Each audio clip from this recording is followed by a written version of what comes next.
House Minority Leader Kevin McCarthy prevented Democrats from expediting the passage of President Biden's multi-trillion-dollar social welfare bill on Friday, just hours after budget hawks warned the measure adds more than $367 billion to the deficit.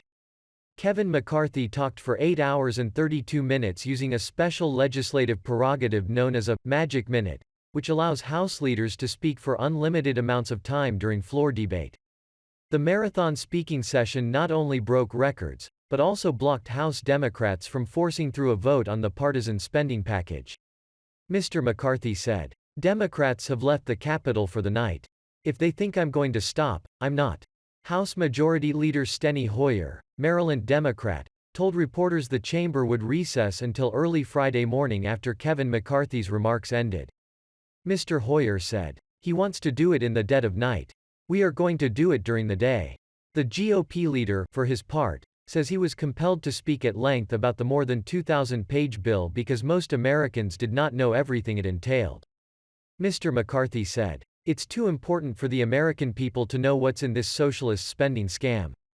House Speaker Nancy Pelosi attempted to rush a vote on the spending package so lawmakers could depart Washington for the Thanksgiving holiday. The push came even as the Congressional Budget Office released a scathing in-depth economic analysis of the bill. The nonpartisan federal agency found that the legislation would add more than $367 billion to the federal deficit over the next 10 years.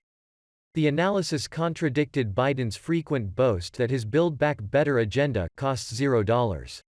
Mr. McCarthy said, "This is the single most reckless and irresponsible spending bill in our nation's history." Taking advantage of a coronavirus rule, 78 members of the House of Representatives announced that they would not appear in person to vote on the Build Back Better Act. 49 Republicans and 28 Democrats submitted letters to the House clerk Thursday and Friday explaining that they would instruct proxies to vote for them, due to the ongoing public health emergency. The House reconvened at 8 a.m., less than 3 hours after Minority Leader Kevin McCarthy concluded the longest floor speech in chamber history. He spoke for 8 hours and 32 minutes, breaking Speaker of the House Nancy Pelosi's 2018 record by 25 minutes. Proxy voting allows a present member to announce the vote of up to 10 absent colleagues. Democrats introduced the rule to the House in May 2020, arguing that members should be able to protect themselves from the pandemic by alerting a colleague to their planned vote on pieces of legislation. They renewed proxy voting in January 2021.